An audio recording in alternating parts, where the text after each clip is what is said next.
Washington has a lot of work in front of them to rebuild the current roster.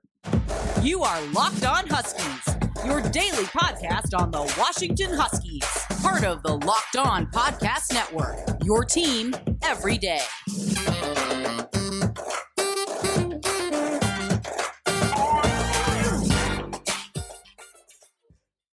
Welcome back into another edition of the Locked On Huskies podcast. I'm Rome Tomashoff. That's Lars Hanson. He writes for Inside the Huskies of Fan Nation Sports Illustrated. I'm the site editor over at Huskies Wire. Thank you for making this your first watch or first listen of the day. Make sure you subscribe wherever you get your podcasts as well. Make sure you hit that bell on YouTube too, so you never miss a video that we put out there. Today's episode is brought to you by FanDuel. Make every moment more. Right now, new customers get 115 bonus bets guaranteed when you place a $5 bet. Visit FanDuel.com/lockedon to get started. All right, Lars. So as we look at Washington's roster, there are a lot of holes on the roster. We keep seeing players decide to enter their name in the transfer portal, and right off the top, we should stress that doesn't mean that they're going to go somewhere else. You and I talked to Jedd Fisch on Tuesday, and one of the things that he said was, "Yeah, I know I have a lot of work to do to gain the trust of guys in the room and make sure that I can build this roster back up." So, we don't necessarily have to do a whole ton of work in the transfer portal on the high school recruiting circuit to fill out an 85-man roster for this season. So obviously that starts with retaining guys like Parker Brailsford, like Will Rogers, Austin Mack, Jeremy Bernard, just a few of the many names that have hit the transfer portal just for Washington since Kalen DeBoer decided to depart for Alabama. Are there any names that stand out to you? Maybe any positions where you say, okay, yeah, this is where this all needs to start?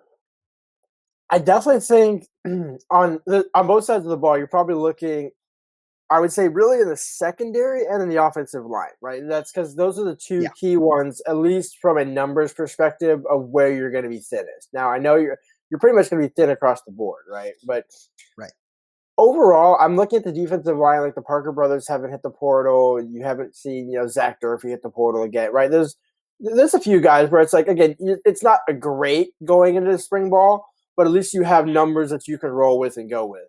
The offensive line is kind of one for when you're looking at numbers for spring ball, you want to be able to have at least 15 to 20 offensive linemen that you could run 2 or 3 different offensive sets with. And that's including walk-ons, by the way. I just want to make sure that caveat is in there. Yeah, right. But again, because otherwise you don't want to have an entire. You don't want your third string offensive line working with maybe your second and first stringers. Just because that's what coaches do, right? You're mixing in. The ones don't always practice with the ones. The twos don't always practice with the twos.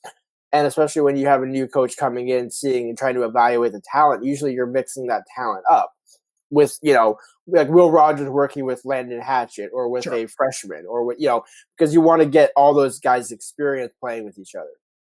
In order to do that, you have to have the number of guys required, because otherwise you're playing Landon Hatchett at 3 different positions in 3 different units, right? Like that's not going to work. Like, so, because that's how you get injuries. That's how you get guys burnt out and things like that. So for the offensive line, that's probably 1A for me. And then, I mean, again, you almost know they're going to get a quarterback somehow, some way, or at least a couple, right? Because Alex Johnson entered his name in the portal as a walk-on. DeMarcius Davis is still on campus as an early enrollee. So now you're looking at Austin Mack and Will Rogers. I would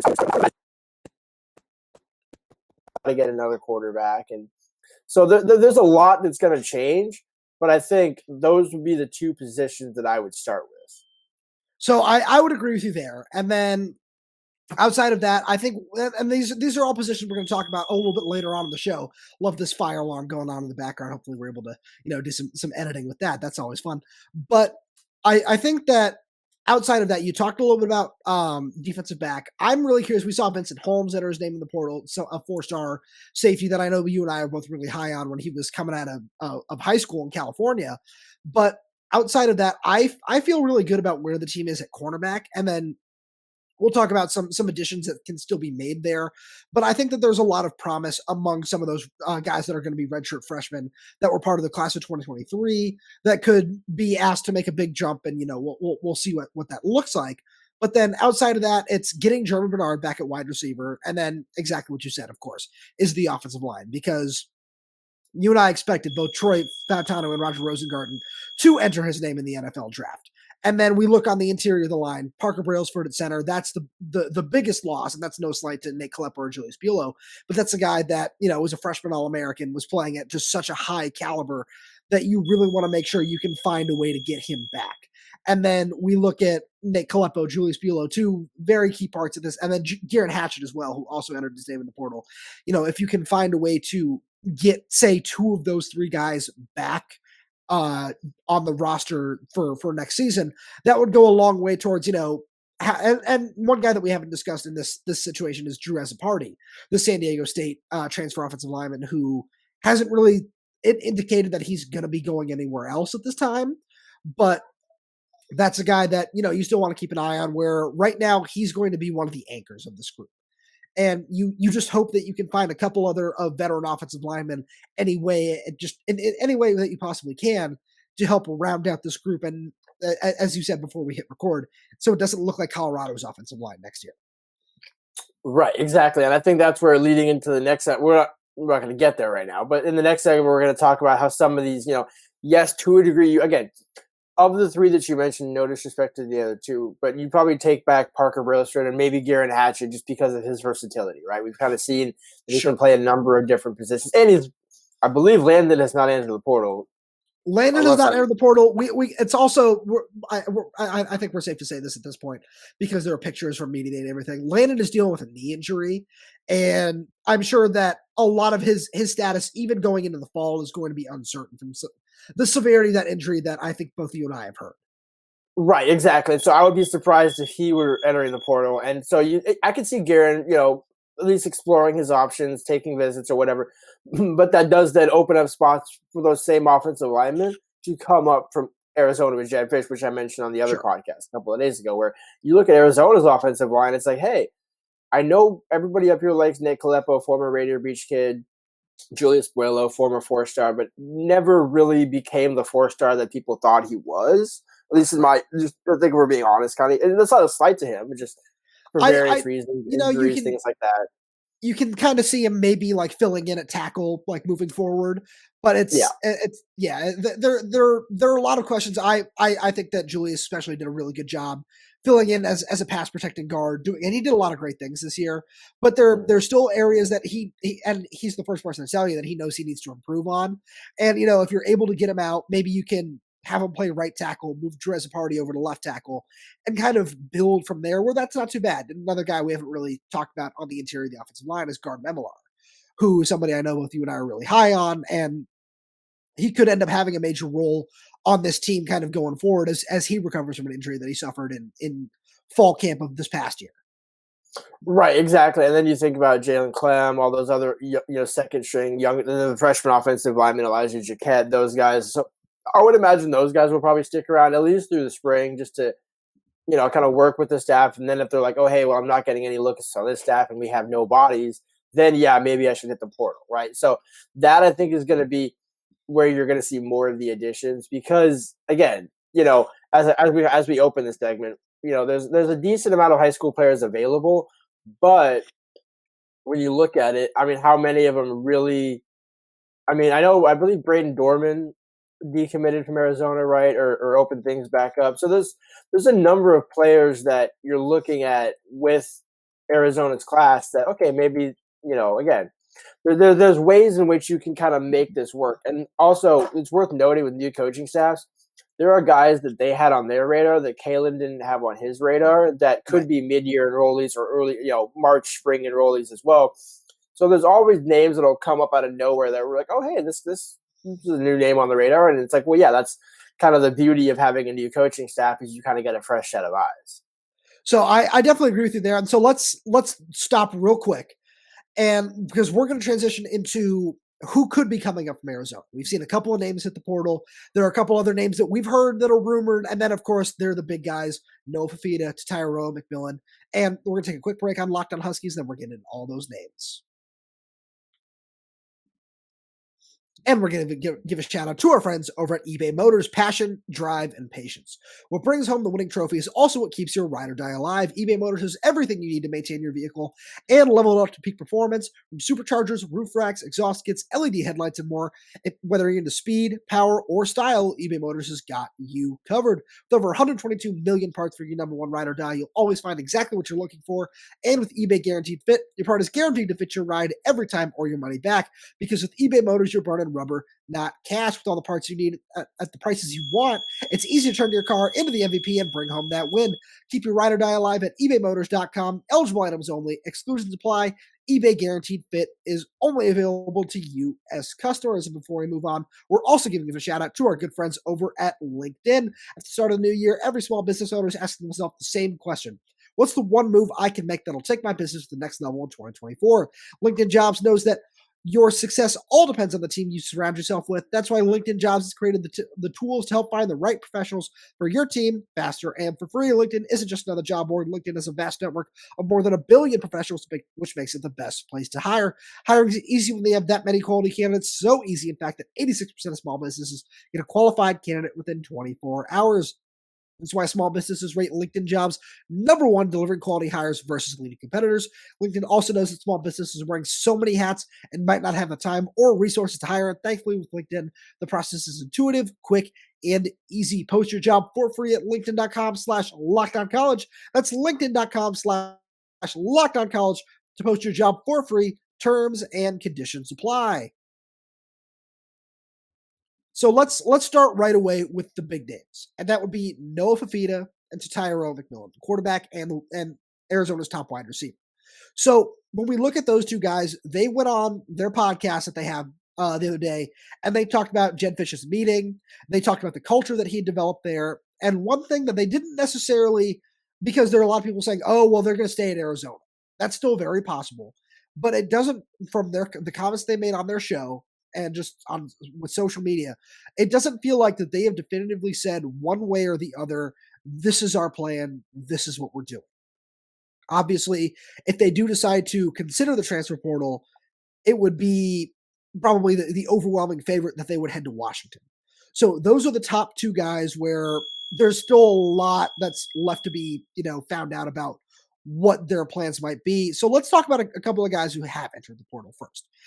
And that's running back Jonah Coleman and defensive back Apicius Peacock, where with those two guys, it seems like right now that Washington is the overwhelming favorite for them as well. So let's start with Jonah Coleman, because that would be a huge upgrade to this roster. Yeah, that's the one to me, especially with Scotty Graham coming up from Arizona with Jedd Fisch to be the running backs coach. That's a easy like-for-like addition. And the one thing I think that's important with looking at who they're going to bring up, Jonah Coleman was a 3-star running back in the same class they got McMillan and Fifita in.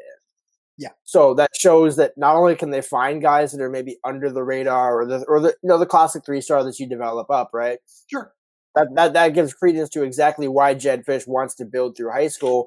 And then also why you want to get those guys out of the portal. So I think, because again, when you're losing Dillon Johnson, you're losing Richard Newton, you're losing probably, let's say, 2 or 3 more running backs just by nature. Right.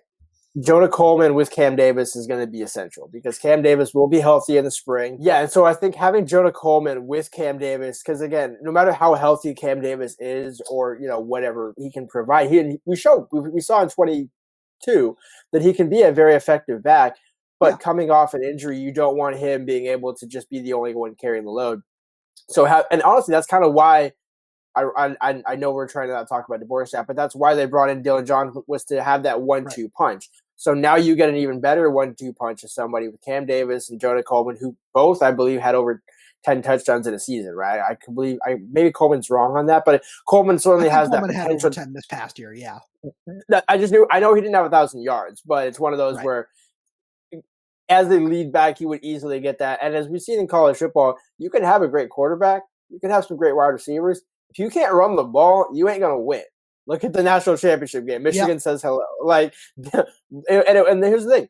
That's why you need 2, because who hurt them early? It was Donovan Edwards. It wasn't Blake Corum.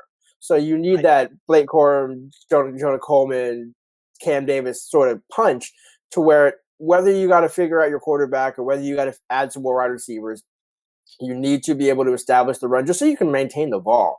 And so I think having those two as a 1-2 punch will be very key. Because I think when you look at Arizona's offense, yes, Fifita kind of gets all the attention, but Noah Coleman is it's almost like Myles Gaskin and Jake Browning, where Gaskin was the one kind of getting a lot of the work done, and Jake was the one getting more credit because he's throwing these 60-yard dimes. But Myles Gaskin was the one really laying the foundation for that. So I agree with you, and that's no slight to Noah Fifita because he did a fantastic job, and especially like the more he progressed, I feel like the best way to say that is Jonah Coleman, when Noah Fifita was still kind of getting his feet wet and still figuring out what kind of his best course of action on the field was, having Jonah Coleman there who he could trust to just, okay, yeah, I know I can pick up a first down with this guy if need be, or whatever else it might be, that was a really big part of that. So then let's flip over to the other side of the ball too, with Apician's Peacock, because he's a really impressive defensive back, 6'3", I think he listed at 195, and he's a dude who, you go back and watch the film from that Arizona-Washington game from this past year, and he was all over Rome Odunze, man. Of course, Rome still got his yards. Rome still did a great job making plays and everything, but when you looked on the other side of the field, you said, oh, wait, who is this guy? This guy is really, really good. And he was really impressive. He's got really fluid hips. He's able to turn and run with him stride for stride. He's got that big, long frame that you really like. And I just think that if that's another guy that you can bring in, that helps solidify this cornerbacks room even more. Where we talked about some of the young guys where he can help coach up a guy like a Curly Reed, who's got that similar frame and everything. And then, you can go from there with everything else that's already on the roster when you talk about Leroy Bryant, Caleb Presley, just some of those other guys too, that's a really nice combination of players to have. Yeah, I mean, 63 targets, the most targeted Arizona defensive back, 1 touchdown, 7 PBUs. That to me is the guy, and that leads, Tercio Davis had 11, but he also gave up 4 touchdowns. So it's like either way, but looking at Peacock, that's one that almost would instantly become that leader of the room. Almost would kind of replace the Mish Power role, not at Husky, but just kind of replace that older veteran. I would say Jabbar Muhammad, but given that Peacock signed out of high school and developed in Arizona's defensive system, Jabbar was kind of the one stopgap, whereas Peacock was the guy that actually was able to bring himself and the rest of that grew up. So I think that kind of like a Kevin King in a sense. That's a perfect comp because yes, where he's long, he's big, he's certainly going to make it to the NFL, but he also needs to kind of be a second coach on the field. I will say though, the coaching at the quarterback position did get improved with the addition of John Richardson. So I think that combined with the talent in that room, I don't think will be as bad as what we saw this past season. Not that it was bad, but it'll be leveled up is probably the best way to put it. And then let's talk about some of the guys in the class of 2024, because we've seen some rumors going around that the class of 2024 that Arizona signed is that there are going to be a couple guys that Washington might go after hard with this new staff. And let's just talk about the top 3 players, the 3 4-star recruits that they were able to, that signed their letter of intent, that Jedd Fisch and his staff were able to get in the door. That's running back Jordan Washington. I'm really curious what he might be able to do. I like him a lot. His film was really good. But the other 2 guys are, there are connections there in both ways. That's quarterback Damon Williams, who is really talented. He's a little bit undersized, but he runs really well. He's got a super talented arm. I'm really curious to see what his decision might be. And then Rahshawn Clark, who's expected to play defensive back down there. That's a guy who plays at Garfield High School here in Seattle. And if you're able to, let's just say they're able to get 2 of those 3 guys, that would go a really long way towards solidifying just this roster as a whole. You can get the in-state guy with Rahshawn Clark, and then maybe solidify the quarterback position as well with Damon Williams, where as of right now, as we discussed this on Wednesday afternoon, there's only 1 scholarship quarterback currently on the roster. Right, and I think that's kind of the overarching problem, right? Which obviously is you're not going into spring with 1 quarterback, but I do think, and again, that's where I don't know, again, maybe we could have done more research on this, but I don't know what the enrollment status is of, some of those guys. Would Williams enroll in March, or would he have to wait all the way in June? Because you do have DeMarcius Davis.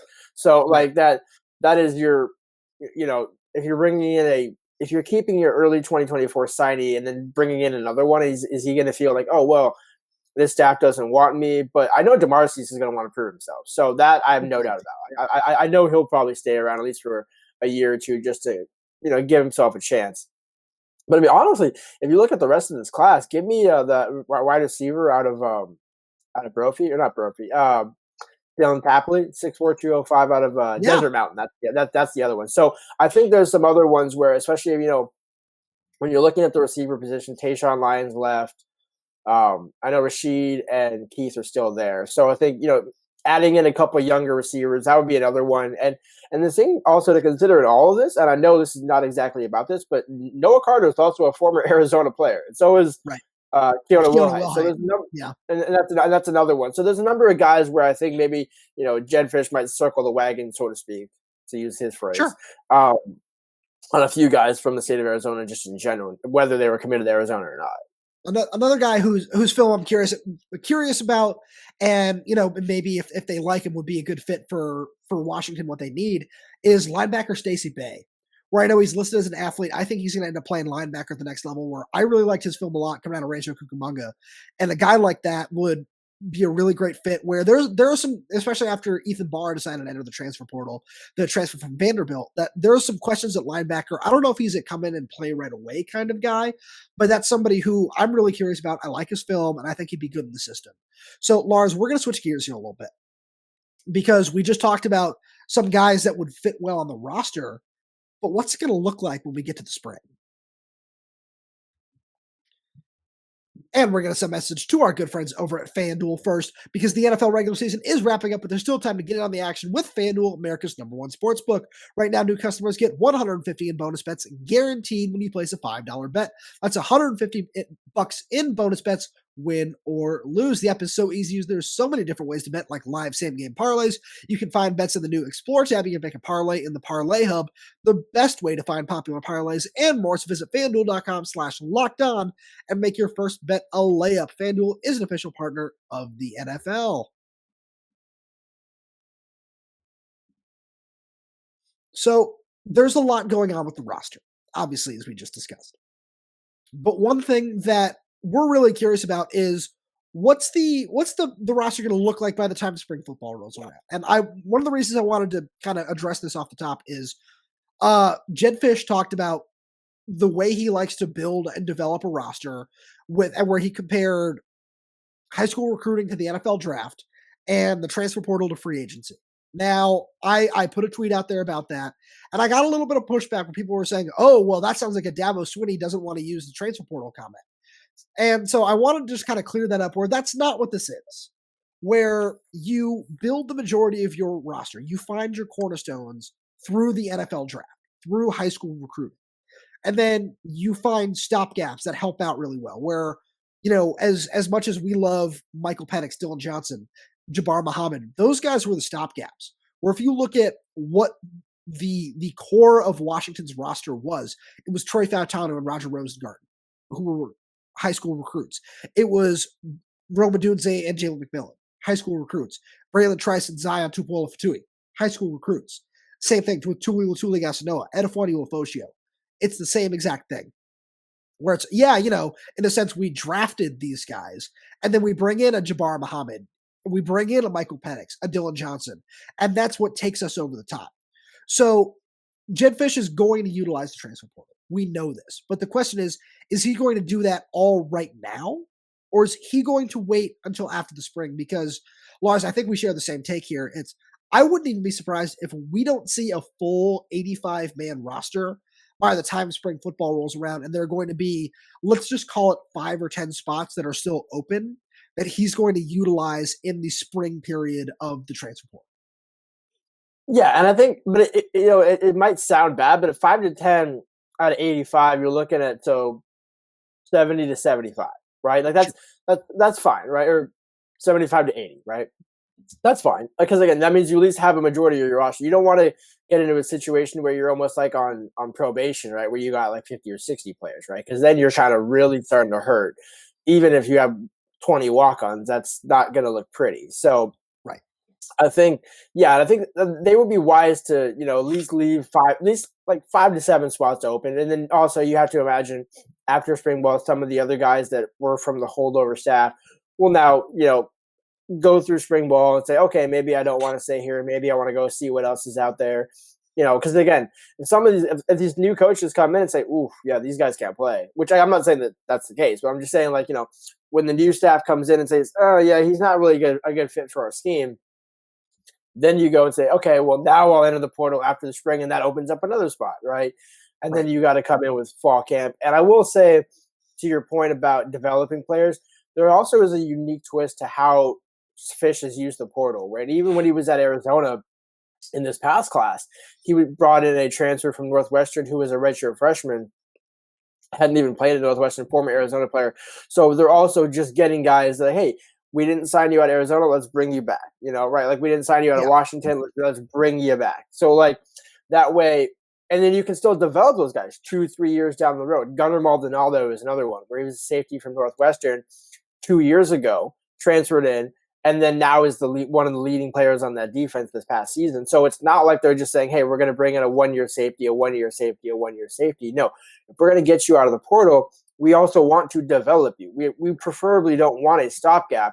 It would almost be like the other version of a stopgap where, hey, we got 3 receivers, we wanted to take 4, so now we're going to take 1 redshirt freshman out of the portal and then put him into that class, so that way it actually still makes that class even, instead of saying, okay, well, we need 3 receivers, we need a 1A, so let's go get a senior that's just going to be here for 1 year. It's like, okay, you can do that if you want, but I don't think that's what Fisch really wants to do or necessarily prefers to do, which is good, right? Because he's not saying, oh, well, if we see a 1-year player on the portal, we're not going to go get him. No, we're just not going to live off him. That's a huge difference between not wanting to get them, Dabo Swinney, and not preferring it but willing to do it if need be.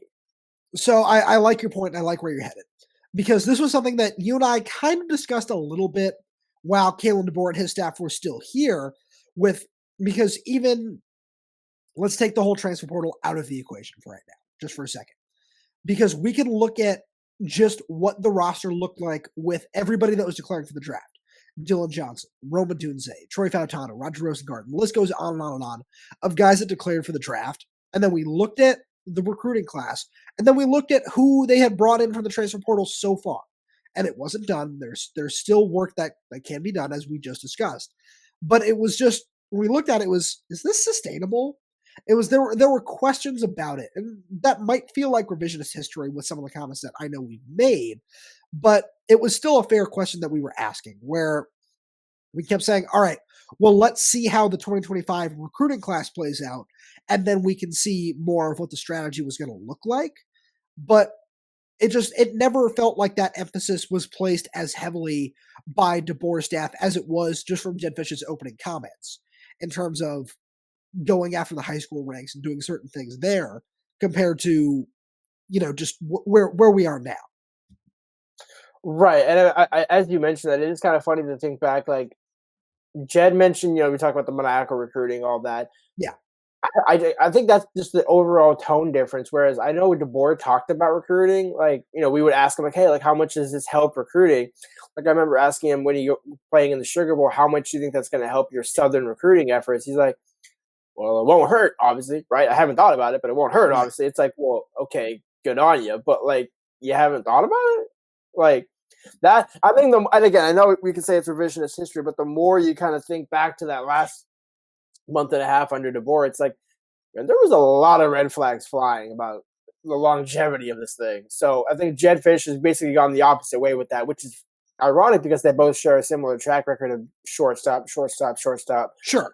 Finally get a head coach, but shortstop.